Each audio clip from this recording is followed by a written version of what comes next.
சும்மா கெத்தா தனியா வந்து அத்தனை பேருக்கும் தண்ணி காட்டும். எப்போ எதிலையும் தன்னோட தனித்தன்மையை இழக்கவே இழக்காது. Yes, a lion is always a lion.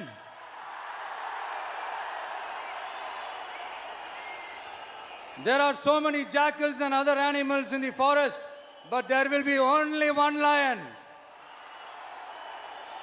And even if it is single, it will be the king of jungle.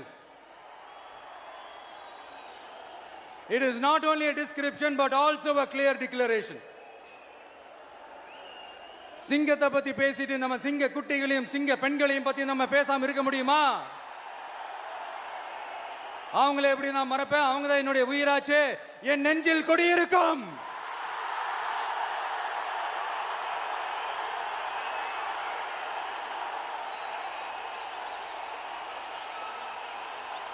என்னுடைய தோழர்களுக்கும் தோழிகளுக்கும்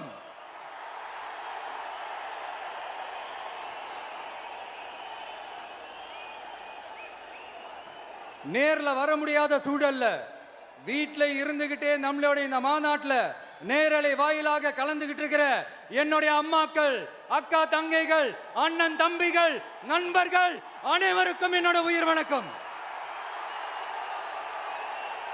என்னோட உயிர் வணக்கம். என்னோட உயிர் வணக்கம்.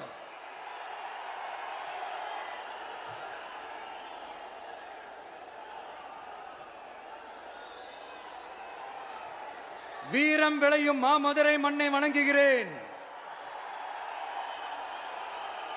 இந்த மதுரைனாலே உடனே ஞாபகத்துக்கு வரது சீறி பாஞ்சி துள்ளி குதிக்கிற யாருக்கும் அடங்காத காளைகள் விளையாடுற அலங்காநல்லூர் ஜல்லிக்கட்டு தான்.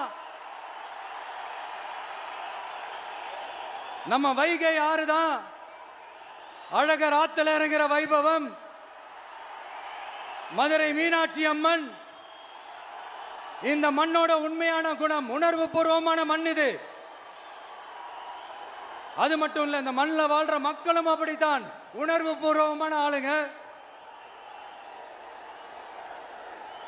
நான் இந்த மண்ணில் கால் எடுத்து வச்ச உடனே ஒரே ஒருத்தரை பத்தி தான் மனசுக்குள்ள ஓடிக்கிட்டே இருந்தது. அவர் யாருன்னு உங்களுக்கும் தெரிஞ்சிருக்கும்.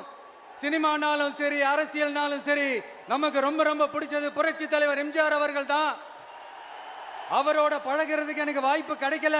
ஆனா அவரை மாதிரியே குணம் கொண்ட என்னுடைய அண்ணன் புரட்சி கலைஞர் கேப்டன் விஜயகாந்த் அவர்களோட பழகிறதுக்கு எனக்கு நிறையவே வாய்ப்பு கிடைச்சது. அவரும் இந்த மதுரை மண்ணை சேர்ந்தவர் தானே. அவரை மறக்க முடியுமா? தமிழ்நாட்டு மக்கள் உணர்வுபூர்வமா உண்மையா நம்ம பக்கத்திலே நிக்கிறவங்க. அதுக்கு ஒரு மிகப்பெரிய அடையாளம் தான் இந்த மதுரை மண். நம்ம தமிழக வெற்றி கழகம் கையில் எடுத்திருக்கிற அரசியலும் அப்படித்தான். உண்மையான அரசியல், உணர்வு பூர்வமான அரசியல், நல்ல அரசியல், நல்லவங்களுக்கான அரசியல், நாட்டு மக்களுக்கான அரசியல், நல்லது மட்டுமே செய்கிற அரசியல்.